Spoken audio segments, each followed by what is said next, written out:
2014 में actual situation बनी थी जब नेशनल कॉन्फ्रेंस ने ये दावा किया था कि हम जो है आपको सपोर्ट देंगे पीडीपी को, आप अलायंस ना कीजिए। क्या वजूहात हो सकती है कि बीजेपी ने कोई भी अपना कैंडिडेट जो है कश्मीर से नाम जाहिर नहीं किया इस सियासत को लेकर या फिर पार्लिमानी नशस्त को लेकर? बीजेपी ने मैदान से बाहर रह के दूसरों को सपोर्ट करने का फैसला किया। किस को सपोर्ट करने का फैसला? रजौरी पुंछ में तो फिलहाल महबूबा मुफ्ती को सपोर्ट किया जा रहा है और खुलेआम किया जा रहा है। बीजेपी आपने बाकी पार्टियों की बीजेपी वाले मदद कर रहे हैं, चाहे अनंतनाग में पीडीपी की, यहाँ पे अल्ताफ बुखारी साहब की, वहाँ पे पीपल्स कॉन्फ्रेंस की। हम ही हैं जो रह गए हैं मैदान में।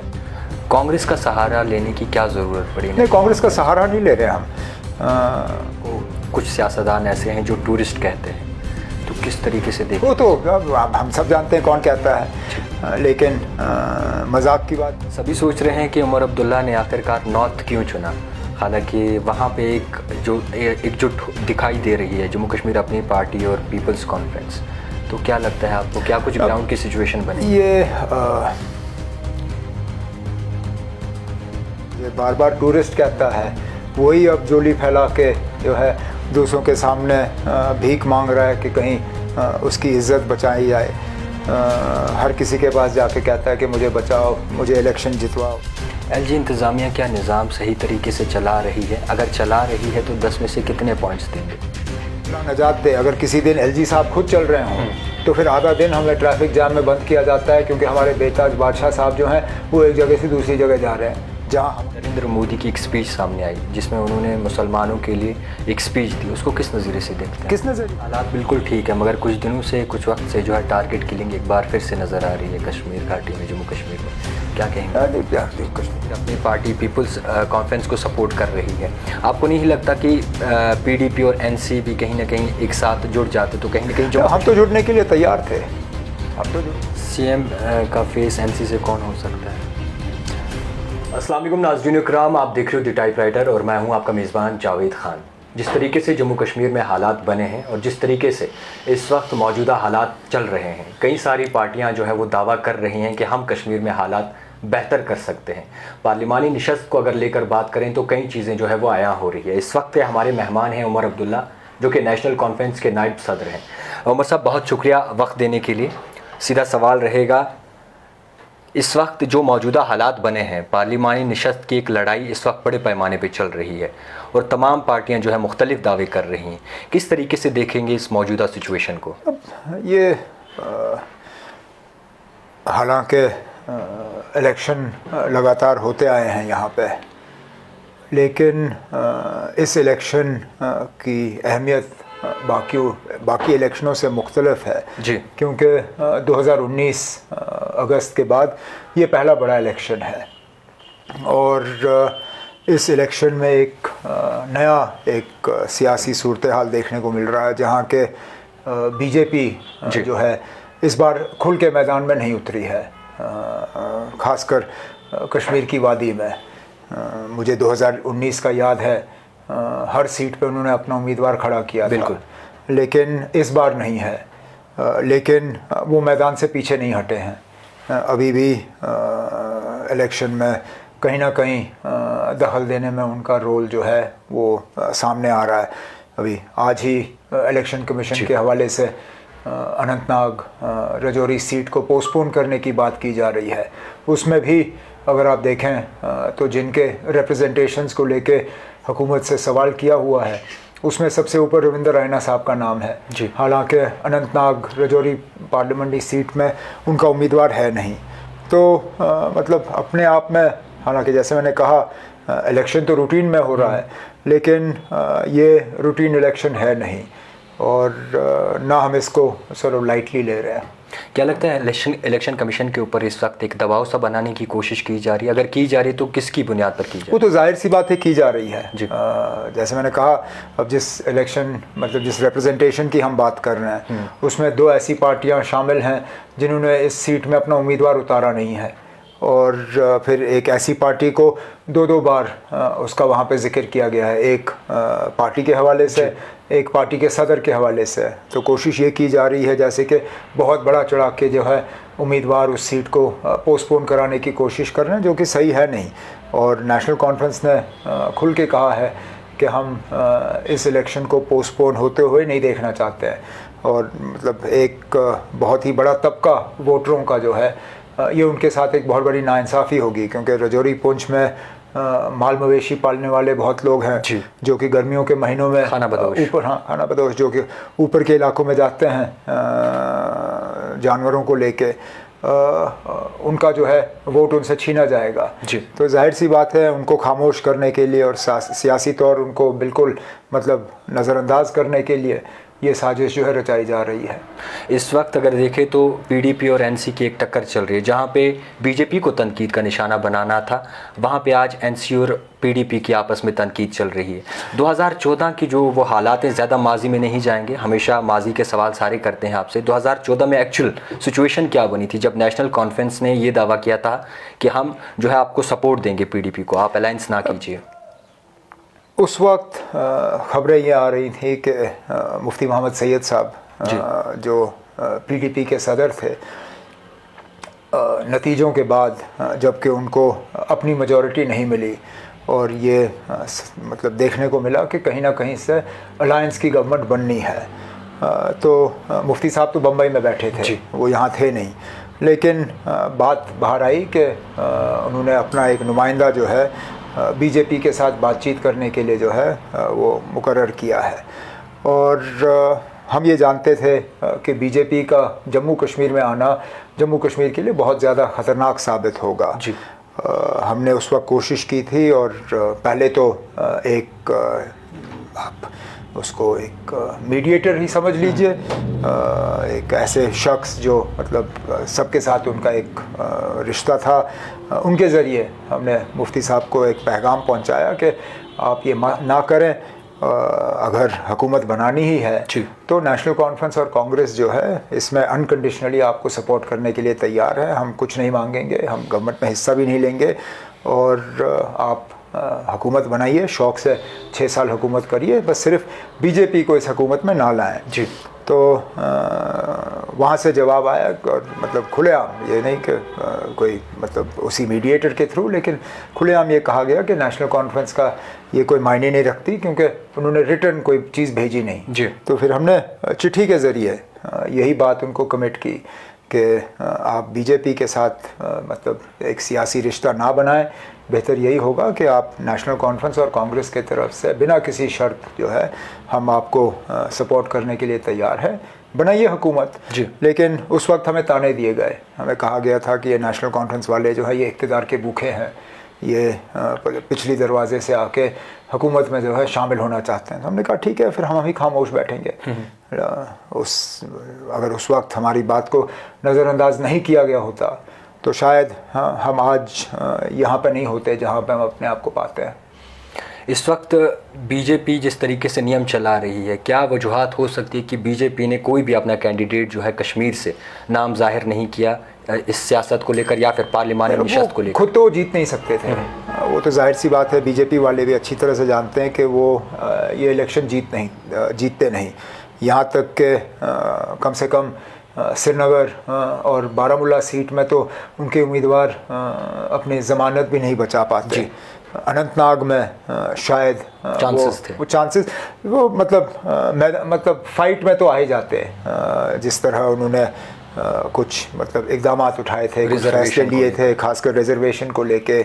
हमें उस वक्त लग रहा था कि हमारा मुकाबला अगर होगा तो बीजेपी से होगा, लेकिन बीजेपी ने मैदान से बाहर रह के दूसरों को सपोर्ट करने का फ़ैसला किया। किस को सपोर्ट करने का फैसला? रजौरी पुंछ में तो फ़िलहाल महबूबा मुफ्ती को सपोर्ट किया जा रहा है और खुलेआम किया जा रहा है। बीजेपी, आपने पिछले दिनों सैयद मुश्ताक बुखारी का बयान देखा होगा, उन्होंने खुल्लम खुल्ला कहा है कि उनका सपोर्ट बीजेपी को है। उसके बाद मुर्तज़ा खान साहब हैं जो एक्स MLC हैं, उन्होंने भी कहा कि हालांकि वो बीजेपी की मदद करना चाहते थे क्योंकि बीजेपी मैदान में है नहीं, तो बीजेपी के बजाय वो महबूबा मुफ्ती को अपना सपोर्ट जो है करने का ऐलान कर रही हैं। यहाँ पे श्रीनगर में अल्ताफ़ बुखारी की पार्टी की मदद हो रही है, और बारामूला पार्लिमानी हल्के के लिए ये पीपल्स कॉन्फ्रेंस, ये मतलब ये कोई छुपी हुई बात है नहीं, ये तो सब जानते हैं। मगर जब भी पीडीपी से पूछा जाता है तो वो हमेशा कहते हैं कि नेशनल कॉन्फ्रेंस अब किसी के इशारों पर नाच रही है, और नेशनल कॉन्फ्रेंस को जो है भरपूर सपोर्ट मिल रहा है। अगर हमें सपोर्ट मिल रहा होता तो मुश्ताक बुखारी साहब ने हमारे हक़ में ऐलान किया होता। आखिरकार सपोर्ट मिलने का कहीं तो दिखना चाहिए ना। ये ठीक है, आप मतलब इल्ज़ाम तो आप लगा सकते हो, लेकिन इल्ज़ाम को साबित करने के लिए उसके पीछे कुछ तो आपको दिखाना चाहिए। मैं तो सीधा सीधा आपको बीजेपी के साथ जुड़े हुए 2 लोगों के बयान दे रहा हूँ जिन्होंने खुल्लम खुल्ला कहा है कि वो बीजेपी के साथ हैं, लेकिन मदद महबूबा मुफ्ती की करेंगे। इससे ज़्यादा आपको क्या चाहिए? पीडीपी कहती है कि इस बार के जो इंतखाबात हैं वो पानी, रोड और बिजली को लेकर नहीं बल्कि कश्मीरियों के एतमाद को लेकर हैं। किस तरीके से देखें? वो सही बात है, इस बात से इनकार कौन कर सकता है। मतलब जैसे मैंने कहा 5 अगस्त 2019 के बाद ये सबसे पहली बार इतना बड़ा इलेक्शन हो रहा है, और हम भी चाहते हैं कि लोग अपनी राय दें कि 5 अगस्त 2019 को जो हुआ सही हुआ या गलत हुआ।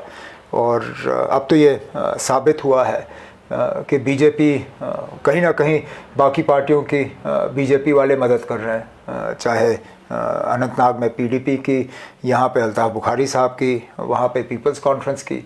हम ही हैं जो रह गए हैं मैदान में, जिनको बीजेपी का सपोर्ट नहीं है, जिनको मरकज़ की हुकूमत का सपोर्ट नहीं है। और अगर वाकई लोग 5 अगस्त 2019 के फ़ैसले से नाराज़ हैं और नाखुश हैं जी, तो मैं तो यही उम्मीद करूँगा कि उनका वोट जो है वो नेशनल कॉन्फ्रेंस के उम्मीदवारों के हक़ में होगा। कांग्रेस का सहारा लेने की क्या ज़रूरत पड़ी? नहीं, कांग्रेस का सहारा नहीं ले रहे हम मुल्क भर में बीजेपी को छोड़ के वहाँ दूसरी हुकूमत कायम करने की कोशिश कर रहे हैं जी। और जो फ़िरका परस्त ताकतें बाकी मुल्क में जहर फैलाने की कोशिश कर रहे हैं, उनके ख़िलाफ़ हम एक साथ आए। ये हमारी कोई मजबूरी नहीं थी। हम चाहते तो हम भी अर्स्टवाइल जम्मू कश्मीर की जो 6 सीटें हैं लद्दाख को जोड़ के हम भी अपने उम्मीदवार यहाँ उतार सकते थे मैदान में, लेकिन नहीं करना चाहते थे। हम नहीं चाहते थे कि वोट तकसीम हो। तो हमारी लगातार कोशिश रही कि जम्मू में, उधमपुर में और लद्दाख में कांग्रेस की हम वहाँ मदद करें और वो जाके बीजेपी को हराएं, और उसके बदले में यहाँ पे इन 3 सीटों पे कांग्रेस जो है हमारी मदद करें, जो वो खुल के कर रहे हैं। मियां अल्ताफ़ साहब को साउथ से लड़ाना, इसमें क्या स्ट्रेटजी थी एनसी की? अब ये जो पार्लिमानी हल्का बना डिलिमिटेशन के बाद, एक बहुत ही अजीब पार्लिमानी हल्का है जी। क्योंकि आप देखें तो पहाड़ के दोनों तरफ यहाँ से अनंतनाग ज़िला, कुलगाम ज़िला, शुपियाँ ज़िला का आधा हिस्सा, आधा काट के श्रीनगर के साथ रखा हुआ है, और फिर पहाड़ के दूसरे तरफ रजौरी पुंछ की 7 सीटें। अब हम चाहते थे कि उम्मीदवार कोई ऐसा हो जो कि दोनों तरफ के लोगों को जोड़ के चले। नहीं तो आप देखें मैदान में वो उम्मीदवार हैं जो एक ही तरफ के लोगों को रिप्रेजेंट करते हैं, दूसरी तरफ उनका ज़्यादा कुछ है नहीं। मियां साहब एक ऐसे उम्मीदवार हैं जिनके घरेलू ताल्लुकात, सियासी ताल्लुकात, रूहानी जो उनका एक है, इस हवाले से उनका एक गहरा रिश्ता है पहाड़ के दोनों तरफ, और यही वजह थी कि हमने उन्हें गुजारिश की। हालांकि 2019 के बाद मेरी तरह वो भी ज़्यादा इलेक्शन लड़ने में उनकी कोई ख़ास दिलचस्पी थी नहीं, लेकिन हालात को देखते हुए और ये देखते हुए कि वाकई कोई ऐसा पार्लियामेंट मेंबर बनना चाहिए जो कि पहाड़ के दोनों तरफ रहने वाले लोगों को जोड़ने का काम करे जी। हमने मियां अल्ताफ़ से गुजारिश की और वो नेशनल कॉन्फ्रेंस की तरफ से मैदान में उतरे। सभी सोच रहे हैं कि उमर अब्दुल्ला ने आखिरकार नॉर्थ क्यों चुना, हालांकि वहाँ पे एक जो एकजुट दिखाई दे रही है जम्मू कश्मीर अपनी पार्टी और पीपल्स कॉन्फ्रेंस। तो क्या लगता है आपको, क्या कुछ ग्राउंड की सिचुएशन बनी? ये तंजीम का फ़ैसला था। मैंने उस वक्त कहा था कि जहाँ पे या तो मुझे अगर ना भी लड़वाना चाहें तो ठीक है, अगर लड़वाना चाहते हैं तो जहाँ से वो मुझे उठवाएं, मुझे कोई एतराज़ नहीं होगा। शुरू में तो लग रहा था कि मैं श्रीनगर से लड़ूंगा, लेकिन आहिस्ता आहिस्ता ये देखने को मिला कि मरकज़ की सबसे ज़्यादा कोशिश जो है तोड़ फोड़ और ये अजीब सी अलाइंसेस बनाने में, वो नॉर्थ कश्मीर में दिख रही हैं। और यहाँ तक कि जिस उम्मीदवार को हमने मैदान में उतारने का सोचा था, मैं पहले तो ये कहूँ कि शायद अगर असेंबली के इलेक्शन इन पार्लियामेंट इलेक्शंस के फ़ौरन बाद नहीं होता तो मैं इस बार मैदान में नहीं उतरता। जिस उम्मीदवार को हम नॉर्थ कश्मीर से उतारने के बारे में सोच रहे थे और यहाँ तक कि हमने शायद उनको तैयार भी किया था, वहाँ पे हमें ये दिक्कत आ रही थी कि अगर हम उनको पार्लियामेंट भेजते तो उनकी जगह असेंबली किसको लड़वाते। तो ये भी एक वजह थी। और फिर जैसे मैं बार बार कहता हूँ, वहाँ पे दिल्ली की जो साजिशें चल रही हैं वो बहुत ज़्यादा नॉर्थ में देखने को मिल रही हैं। तो इन सब चीज़ों को देख के तंजीम ने फ़ैसला किया कि मैं नॉर्थ से लड़ूँ। और वैसे भी अगर आप देखें, मेरा असेंबली हल्का जो है वो भी नॉर्थ में आया है। उसको भी श्रीनगर से काट के बारामुल्ला पार्लिमानी हल्के के साथ रखा। मेरा एक घरेलू रिश्ता है टंगमर्ग के साथ, मेरी दादी वहाँ से है, मेरा घर है वहाँ पे टंगमर्ग में। तो हर लिहाज से अगर आप देखें तो मेरा वहाँ लड़ना जो है वो कोई हैरानगी की बात तो है नहीं। हाल ही में आपने प्रेस कॉन्फ्रेंस दी है, उसमें आपने एक वर्ड सामने लाया है, आपको कुछ सियासतदान ऐसे हैं जो टूरिस्ट कहते हैं, तो किस तरीके से देखते? वो तो हम सब जानते हैं कौन कहता है, लेकिन मजाक की बात यह है कि जो मुझे बार बार टूरिस्ट कहता है वही अब जोली फैला के जो है दूसरों के सामने भीख मांग रहा है कि कहीं उसकी इज़्ज़त बचाई जाए। हर किसी के पास जाके कहता है कि मुझे बचाओ, मुझे इलेक्शन जितवाओ। अगर टूरिस्ट को हराने के लिए ये सब करना पड़ रहा है तो हम यही इसी नतीजे पे आएंगे कि वो बहुत ही ज़्यादा अपने आप को कमज़ोर समझ रहा है, नहीं तो उसको इन चीज़ों की ज़रूरत ही नहीं पड़ती। जम्मू कश्मीर की आवाम ने बहुत कुछ सहा है और एक एतमाद, एक भरोसा जो सियासतदानों पे हुआ करता था, कहीं न कहीं वो टूट गया है। इस वक्त आपके नज़रिए में क्या लगता है कि कश्मीरी क्या चाहता है? एक आवाज़, एक आवाज़ जो कि उनको मिल नहीं रही है, और ख़ासकर 2019 के बाद वो चाहते हैं कि उनके जो जज्बात हैं, उनके जो ख़यालात हैं, उनकी तर्जुमानी हो। यहाँ पे अपनी हुकूमत तो हमें मिली नहीं। 2019 के बाद, 2018 के बाद यहाँ दिल्ली से जो बेताज बादशाह भेजे गए हैं उन्होंने हमारे ऊपर राज किया और यहाँ लोगों की बिल्कुल कहीं पे भी सुनवाई नहीं हुई। उसके साथ साथ 2019 के बाद हमें ऐसा लगा कि हमें बेइज्जत किया गया, हमारे बारे में फ़ैसले लिए गए लेकिन उन फ़ैसलों में हमसे कहीं पूछा नहीं गया, और उसका भी हमें बहुत ज़्यादा अफसोस भी है, गुस्सा भी है। तो मुझे लगता है सबसे ज़्यादा लोग यही चाहेंगे कि उनको नुमाइंदे ऐसे मिलें जो कि न सिर्फ यहाँ पे बल्कि दिल्ली जाके उनके जज्बातों की तर्जुमानी करेंगे, न वो कि जो दिल्ली जाएं और वहाँ पार्लियामेंट के शोर शराबे में फिर खामोश हो जाएं।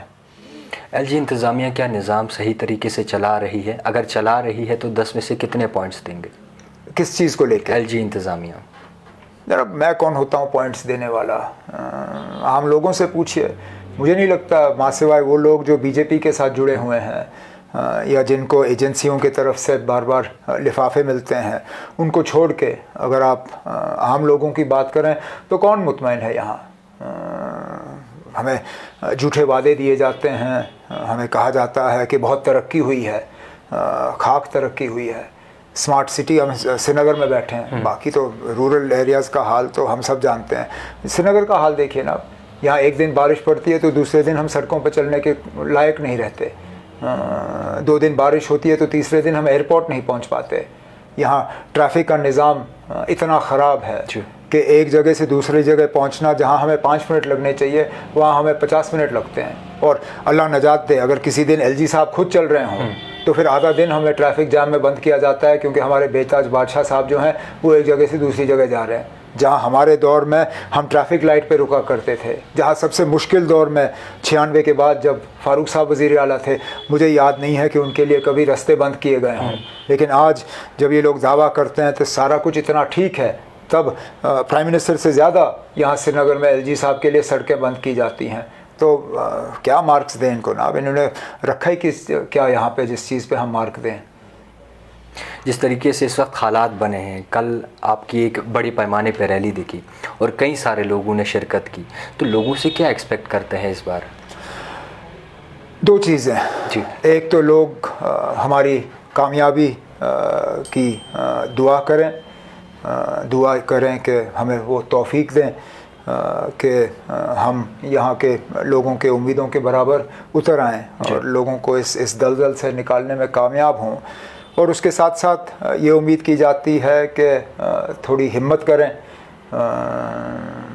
7 अगस्त को अनंतनाग की सीट पे, सॉरी अगस्त की मैं क्या बात कर रहा हूँ, 7 मई को यहाँ की सीट पे, 13 मई को श्रीनगर की सीट पे और 20 मई को बारामूला की सीट पे बढ़ चढ़ के लोग आएँ, अपने वोट का इस्तेमाल करें और नेशनल कॉन्फ्रेंस के नुमाइंदों को यहाँ के लोगों के जज्बातों की तर्जुमानी करने के लिए दिल्ली भेजें। जिस तरीके से कई सारी बातें सामने आती है, इसमें एक रिलीजियस पे भी कई सारी बातें सामने आती हैं। हाल ही में पीएम नरेंद्र मोदी की एक स्पीच सामने आई जिसमें उन्होंने मुसलमानों के लिए एक स्पीच दी, उसको किस नज़रिए से देखते हैं? किस नज़रिए से आप देख सकते हो ना, आप ये कहा गया कि अगर कांग्रेस की हुकूमत आई तो मुसलमान जो हैं वो हिंदुओं को के गहने जो हैं वो भी महफूज नहीं रहेंगे।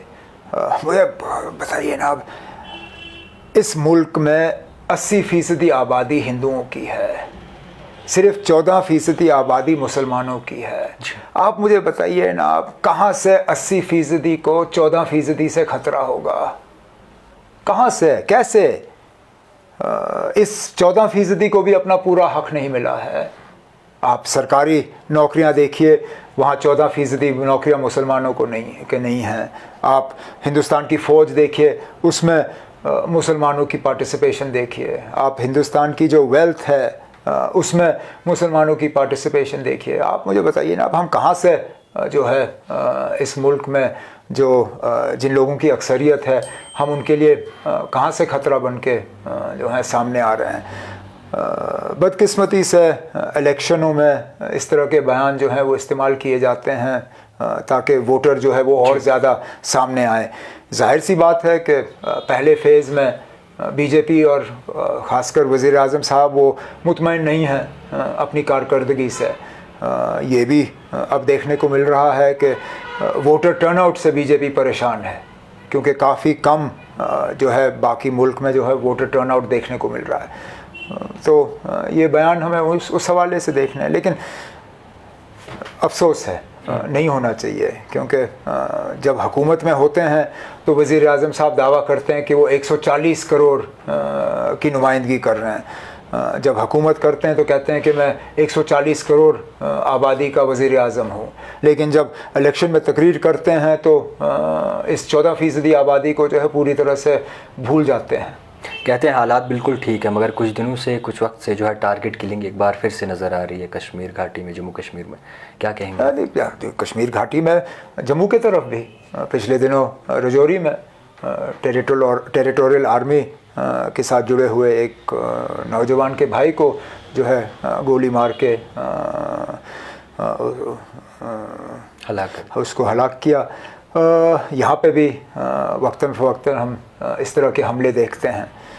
हमने तो हमेशा कहा है कि हालात नॉर्मल नहीं हैं, ना इतनी आसानी से नॉर्मल होंगे, लेकिन इस हुकूमत की एक बहुत बड़ी खासियत यह है कि ये बयानबाजी में जो है यकीन रखते हैं, और अक्सर बेशतर हमने ये देखा है कि इनके बयान जो हैं वो ज़मीनी जो हकीकत है उससे अलग हैं। जिस तरह माइनॉरिटीज़ को पिछले 3-4 सालों में निशाना बनाया है, मुझे जो है कम से कम अपने दौरे हुकूमत में इस तरह का इस तरह के हमले जो हैं होते हुए मुझे याद नहीं है। इस वक्त एक आखिरी सवाल रहेगा, जिस तरीके से सपोर्ट एक दूसरी पार्टी को किया जा रहा है, यानी कि जम्मू कश्मीर अपनी पार्टी पीपल्स कॉन्फ्रेंस को सपोर्ट कर रही है, आपको नहीं लगता कि पीडीपी और एनसीपी कहीं ना कहीं एक साथ जुड़ जाते तो कहीं ना कहीं हम तो जुड़ने के लिए तैयार थे, लेकिन अब जब सीट शेयरिंग होती है तो किसी फार्मूला के तहत की जाती है, और मुझे थोड़ा सा वक्त लगेगा इसको समझाने में, लेकिन समझाना ज़रूरी है। जब डीडीसी के इलेक्शनों का ऐलान हुआ था, उस वक्त मेरे जो पार्टी के साथी हैं उन्होंने गुजारिश की थी कि हमें 2019 के पार्लिमानी नतीजों के बुनियाद पर डीडीसी के सीट बांटने चाहिए। उस वक्त पीडीपी और पीसी दोनों हमारे साथ थे। दोनों ने एतराज़ जताया, दोनों ने कहा कि 2019 के नतीजे पार्लियामेंट के जो हैं, आप उनका डीडीसी के साथ वो आप कंपैरिजन नहीं कर सकते हो। अगर डीडीसी का कंपैरिजन करना है, क्योंकि ये डिस्ट्रिक्ट्स में है, ये ग्रास रूट से जुड़ा हुआ है, आप असेंबली से करिए। इस बात के बावजूद कि 2014 के नतीजों पे अगर हम करते तो नेशनल कॉन्फ्रेंस को नुकसान होता, हमने मान लिया, हमने ये बात तस्लीम की। हमने कहा ठीक है, फिर 2019 छोड़िए, हम 2014 के असेंबली नतीजों के बुनियाद पे सीटों का बंटवारा करेंगे, और बिल्कुल वही हुआ। वो उस वक्त उनको ठीक लगा। अब जब 2024 में पार्लियामेंट इलेक्शन आते हैं, तो पार्लियामेंट इलेक्शन के सीट के बंटवारे का क्या बेसिस रहना चाहिए?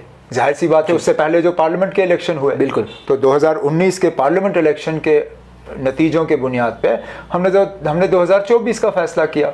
उसमें 3 सीटें नेशनल कॉन्फ्रेंस के पास थी, 3 बीजेपी के पास। तो हमने इंडिया अलायंस वालों को कहा कि ठीक है ना, ये 3 सीटें जो नेशनल कॉन्फ्रेंस के पास हैं, ये हम लड़ेंगे।